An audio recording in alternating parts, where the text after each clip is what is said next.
The resilience era had transformed Theian society, not through conquest or survival but through acceptance. What had once been desperate attempts to sustain their civilization on Mars or integrate themselves into proto-Earth had gradually evolved into a deeper understanding of their place in the cosmos. The lunar arc had ensured their knowledge would endure, proto-Earth had begun absorbing their glyphs, and their people had unified under the truth that Theia itself could not be saved. Now, the final choice lay before them, not as a question of survival but as an act of creation. Their world would not vanish. It would collide, reshape, and become the celestial legacy they had envisioned. The last great illumination of Theia had begun. The final debates. Theian society had reached its last crossroads. The castes had struggled, adapted, and accepted Theia's inevitable fate, but now they faced the most profound decision of their existence. Would they actively guide their planet toward its transformation, or let it crumble into cosmic obscurity? The council chamber pulsed with bioluminescent glyphs, illuminating the faces of the assembled leaders. Solon stood at the center, their glow steady, embodying the quiet determination of the ethereals. Lyra and Kale flanked them, representing the Hellions and Selenians, while Thaler and Finra stood as the voices of the Eosphori and Gians. Each bore the weight of their caste's wisdom, and together, they prepared to define the final act of their humanity. Before deliberations began, Solon gestured to the central crystalline projection, a holographic representation of Theia drifting toward proto-Earth. The fractal glyphs surrounding it reflected the guiding principles of Theian civilization. "We began with the first unifying accord," Solon stated, their voice resonating through the chamber. "It taught us to seek balance, to ensure survival through unity, and to honor our world as part of the celestial order. It gave us the foundation on which we built our era of brilliance." They turned to the luminescent glyphs of the second unifying accord, woven into the chamber's walls. But the second accord reshaped our purpose. It taught us that unity is not just survival, it is stewardship. It is the understanding that our knowledge is not meant for us alone, but for those who come after. These principles have guided us to this moment. Solon met the eyes of the council. Now, we must ask ourselves, if survival is no longer our path, how do we ensure that our stewardship remains true? Though Theians had largely accepted their fate, the manner of their sacrifice remained contested. Some argued for a passive end, allowing Theia to deteriorate naturally, while others proposed a deliberate, controlled transition, guiding the collision with proto-Earth in a way that seeded the planet's future. The debate ignited old tensions one last time. Advocated by Finra and the Gians, this approach reflected deep ecological reverence. "Every world has its cycle," Finra argued. "Theia has flourished and now it falters. We should not force its end, we should let nature take its course. The lunar arc will preserve our knowledge, and proto-Earth will evolve on its own." Other cautious voices echoed Finra's perspective. "By intervening, we impose ourselves upon a world that is not yet ready," one philosopher stated. "Have we not spent ages warning against arrogance? Must our final act be one of control?" Lyra, Thaler, and Kale championed for active stewardship. "If we do nothing, Theia may fragment and dissolve into the void," Lyra warned. "Our legacy will scatter, lost to cosmic entropy. But if we guide our world toward proto-Earth, we ensure that our principles and knowledge do not vanish, they transform." Thaler, ever the explorer, saw cosmic purpose in the act. "For centuries, we sought meaning beyond our world. Now we have found it, not in survival but in transition. Our greatest journey is not one of distance, but of becoming." Kale, standing before the glyph-projected lunar arc, added a final thought. "Theia will not die. It will become something greater, a world that carries our wisdom, subtly shaping life as it emerges. Our sacrifice will be a gift." The arguments filled the chamber, each perspective weighted with significance. After long deliberation, all voices turned to Solon, the steady mediator of unity. "For centuries, the first accord guided us through survival," Solon said, their patterns shifting subtly. "The second accord taught us that unity is not just among ourselves, but with the cosmos. They gestured to the projected collision path. We do not act out of arrogance, nor out of desperation. We act because we understand our role. Legacy is not preservation alone, it is transformation. If Theia must fall, let it fall with purpose. Solon's words settled into the chamber like cosmic truth. After deep reflection, the castes reached agreement. Theia's collision with proto-Earth would proceed, ensuring that their planet became the foundation for a future world. The lunar arc would remain, orbiting as a repository of knowledge, and proto-Earth absorbed their glyphs and celestial rhythms. With unity restored, preparations began. The collapse had truly begun, not as an end, but as a passage into something greater. The last days of Theia. The final days of Theia were not marked by despair, but by purpose. Theians, unified by the second unifying accord, gathered across their luminous cities, channeling their bioluminescence into a synchronized display that pulsed across the surface. A farewell encoded in light, visible from orbit. Every caste contributed to shaping the legacy that would remain beyond their physical existence. The lunar arc became the greatest intellectual and cultural achievement of Theia, designed not just to store knowledge, but to guide humanity toward understanding. Selenian architects embedded multi-layered fractal glyphs within the arc's crystalline structures, ensuring knowledge would remain decipherable across millennia. Helion engineers developed quantum crystallography methods, embedding data in molecular structures resistant to cosmic erosion. Ethereals designed philosophical sequences, ensuring encoded messages were not static instructions, but conceptual invitations, guiding future minds toward enlightenment rather than imposing direct knowledge. As the arc was completed, Theians gathered in Lumina Prime to synchronize their bioluminescent pulses, transmitting the final message to future humanities. Harmonic frequencies embedded into the moon's orbital resonance. This pulse would be detectable to those who attuned themselves to celestial rhythms, ensuring that only those who sought knowledge in harmony with the universe would unlock its secrets. The transmission concluded with a single phrase, translated across time. For those who seek not power, but truth, our light endures. While the lunar arc preserved Theian wisdom, proto-Earth became the vessel for biological continuity. The Theians worked tirelessly to embed genetic markers into extremophiles designed for Earth's volatile early conditions. These organisms would be placed within proto-Earth's geothermal vents and deep-sea trenches, ensuring that their genetic code would survive and evolve over millennia. Helions calibrated proto-Earth's electromagnetic frequencies to match Theia's bioluminescent rhythms, ensuring future humanity would feel the echoes of their presence in Earth's natural energy fields. This meant planetary resonance patterns could subtly guide the intellectual evolution of humanity, ensuring they would be drawn toward the lunar repository. In the final days, Theians did not flee, they celebrated their passage. Across the planet, citizens participated in a planet-wide illumination ritual where bioluminescent glyphs pulsed together in rhythmic waves, encoding their final message into the very fabric of its mantle. This synchronized display became the last recorded signature before Theia's descent. While most Theians had accepted their transition into cosmic memory, a select few were to be chosen to remain inside the lunar arc. Their goal was simple yet profound. They were to be witnesses to humanity's awakening. Once the glyph archives were finally and completely understood, the chosen few would emerge from cryostasis. They would not be rulers, nor would they be able to shape the future. Their presence was conditional. They would remain behind safeguards until humanity demonstrated unity, wisdom, and cooperation. It was thoroughly debated whether any should enter cryostasis. Many believed that the sacrifice should be complete, while others argued that their presence would allow humanity to have direct dialogue with their ancestors rather than just interpreting the echoes they left behind. Ultimately, there was consensus that a select few deemed worthy would enter the pods. Kale and other Selenians oversaw the construction of a new type of stasis pod that would remain untouched for millennia.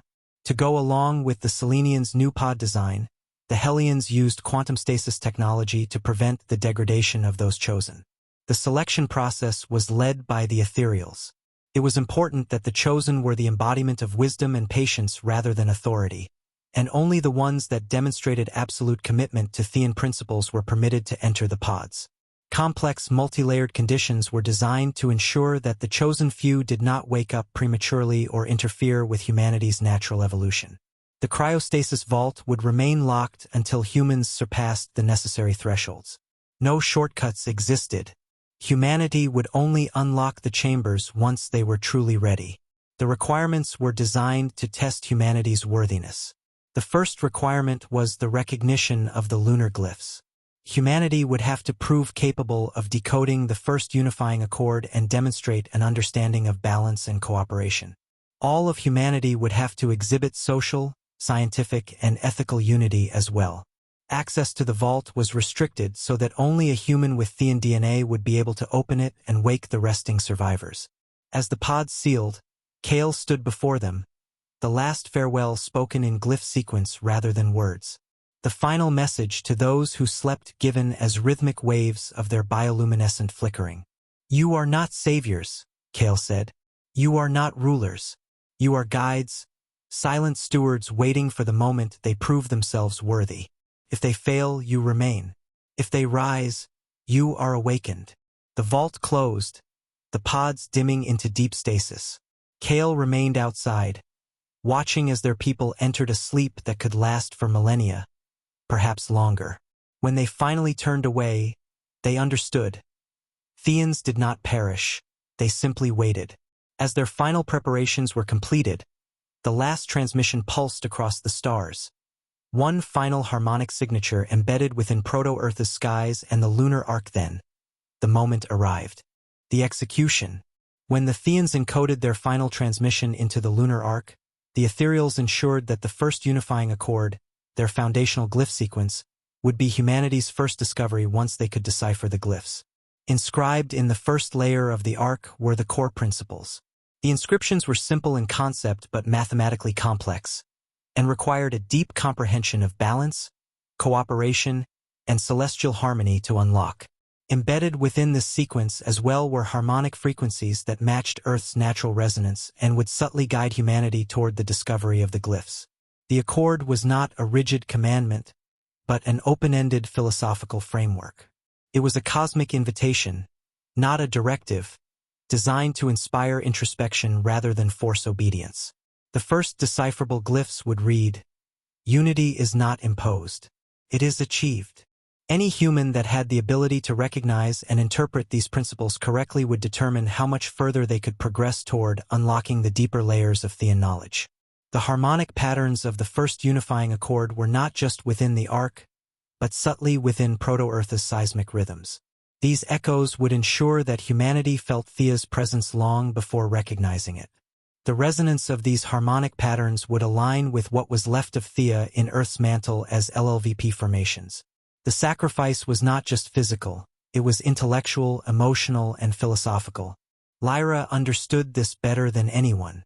As her home descended toward proto-Earth, Lyra made the decision that she would not simply allow their knowledge to rest passively in the lunar arc. She would become the steward of their legacy, ensuring that humanity would not only receive their wisdom but understand how to wield it. Her solution was radical. Uploading her consciousness into Selene 7, an AI custodian stationed on Mars, the failsafe if Earth faltered. Lyra's decision was one of transcendence. She would not perish alongside her people but instead preserve herself as an interface, guiding humanity toward enlightenment. The lunar arc held the knowledge, but to ensure continuity humanity would need active guidance to interpret it correctly. Lyra's consciousness had to remain intact. It was essential to preserve her individuality, not merely data. She would have to be an evolving presence capable of critical judgment. If humanity proved incapable of unlocking Theian wisdom, Selene 7 would intervene and activate the failsafe to guide Mars' development instead. Her sacrifice was not just for the idea of Earth, but for the principle of stewardship itself.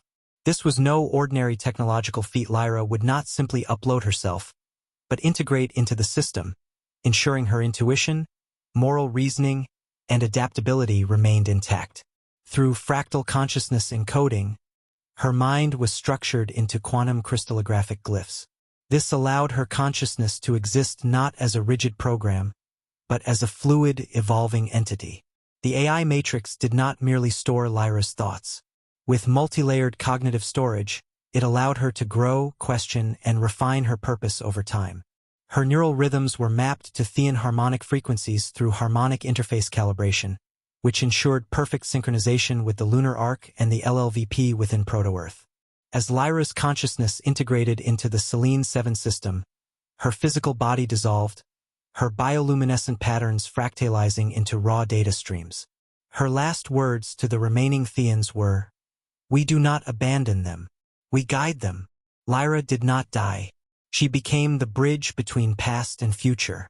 The moment her consciousness locked into Selene 7, the system activated, pulsing in sequence with the glyph archives across the lunar arc, Mars, and eventually Earth's LLVP. Selene 7 would remain dormant, a guardian in the shadows, waiting for humanity to reach the necessary threshold of advancement before revealing itself. If Earth failed, intervention protocols would be activated, and Selene 7 would redirect attention to Mars, ensuring a second chance for Theia. The Theians understood that their wisdom alone was not enough. Life itself needed a path to recognition. While the lunar arc preserved knowledge and Selene 7 ensured guidance, proto-Earth's biosphere would receive a genetic foundation, one designed to subtly imprint Theian presence into the planet's evolutionary course. Their final act was not interference. It ensured that the DNA seeded within Earth's first lifeforms would ultimately serve as the key to unlocking the glyphs when humanity was ready. The Theians used certain extremophile strains that carried resonant proteins linked to Theian luminescent patterns. These bioluminescent triggers subtly imprinted cellular memory into Earth's first biological processes. Helion molecular engineers used fractal DNA sequences to ensure genetic structures mirrored glyph fractals. This was no coincidence. It was done so that future life would instinctively recognize the pattern similarity. With adaptability sequences, genetic resilience was created that ensured Earth's early biosphere absorbed Theian influence. This enabled life to build complexity. By encoding extremophiles with Theian markers, the Theians made sure that biological evolution itself carried a faint memory of them. The most revolutionary aspect of the Theians' work was direct integration of Theian genetic structures into proto-Earth's emerging DNA system. With selective encoding of Theian genetic fragments embedded within primitive cellular replication mechanisms, traces of their DNA would remain throughout Earth's evolutionary history. The encoded sequences would remain dormant and were designed to only become relevant when humanity reached advanced cognitive thresholds.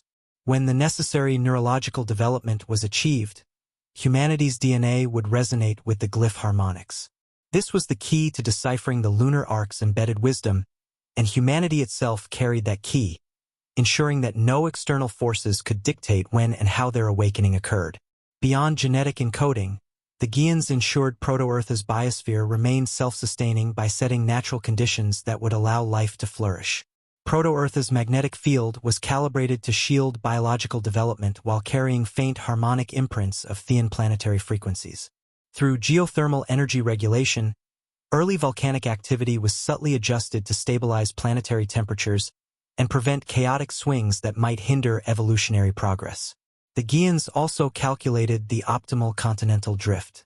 Through this tectonic structuring, conditions would be created to allow for diverse ecosystems capable of supporting complex life forms.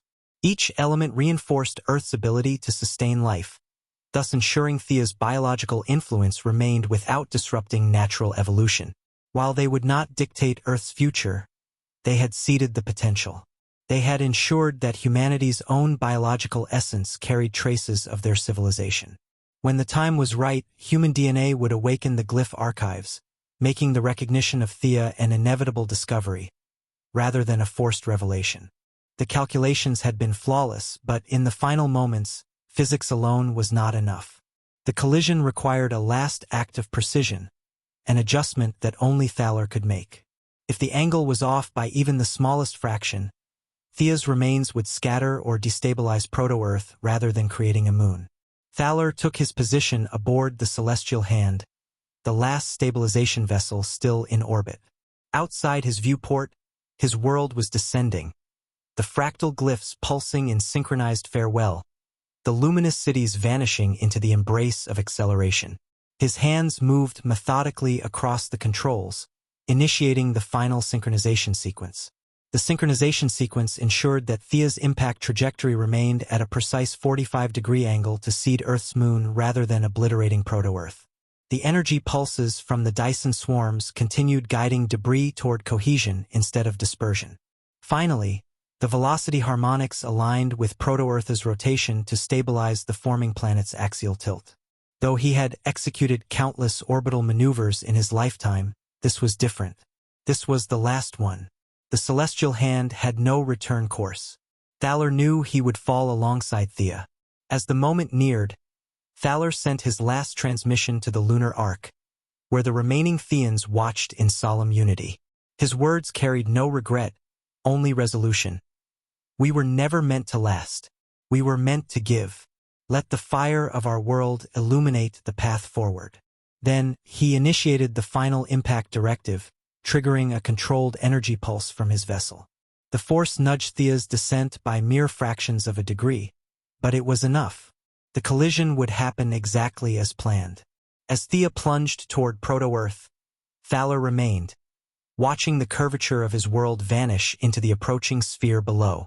The celestial hand sensors overloaded, readings lost to light and gravity. Then, in an instant, Thaler became part of the impact, his vessel incinerated in the moment that reshaped history. His sacrifice was not merely death. It was the last act of cosmic precision, ensuring that Theians did not disappear, but instead became the foundation of Earth's future. Thaler's correction ensured that Theia's core merged with proto-Earth, enriching its mantle. The debris entered stable lunar orbit. This formed Earth's moon, which acted as a tether to planetary stability, tides, and long-term climate regulation. Awaiting discovery, the intact lunar arc now orbited Earth. As Theia's remains coalesced into Earth's moon around the lunar arc, it transitioned into the final phase, bound to a new world, waiting to be discovered. This was not merely a repository, it was a cosmic guide, designed to ensure that humanity could access Theian wisdom when they were ready. With the shift into Earth's orbit, the glyph sequences embedded within the arc recalibrated, adjusting for the moon's altered gravitational and rotational conditions. To ensure that the glyphs remained intact despite cosmic erosion, Selenian harmonic resonance protocols were activated. Helion engineers had refined the quantum crystallographic stability to make sure the encoded history remained preserved for millennia. The ethereals had ensured that philosophical inscriptions evolved dynamically by adjusting their vibrational frequencies so that they could be deciphered by species attuned to planetary harmonics. Theians did not vanish. They did not surrender to oblivion. They chose transformation, ensuring that their wisdom, their sacrifice, and their very essence would remain, not in ruins, but in the celestial fabric of a world yet to come. As Theia collided with proto-Earth, as the lunar arc settled into its quiet orbit, as Selene 7 became the unseen guardian, and as genetic markers took root in Earth's first life, the final phase of Theian stewardship unfolded. Their civilization did not persist, but its influence became inevitable, encoded into the tides, the rhythms of the planet, the hidden fractal glyphs awaiting discovery. Future generations would look at the moon, unaware that it was a monument to an ancient sacrifice. They would uncover glyphs in stone and wonder at their origins. They would study seismic pulses and unknowingly trace echoes of Theian wisdom. And one day, when they had reached beyond power, beyond survival, and toward stewardship, they would unlock the final threshold, the awakening of those who waited. The revelation of Selene 7, and the undeniable truth that humanity was never alone in its journey. The collapse was not extinction. It was a passage, the last great illumination before the dawn of Earth's future. Now, Theia rests in the sky, a silent witness, and deep beneath the surface of Mars, Selene 7 watches, waiting for the day humanity steps forward, ready to understand. Theians did not perish. They became the foundation of everything to come.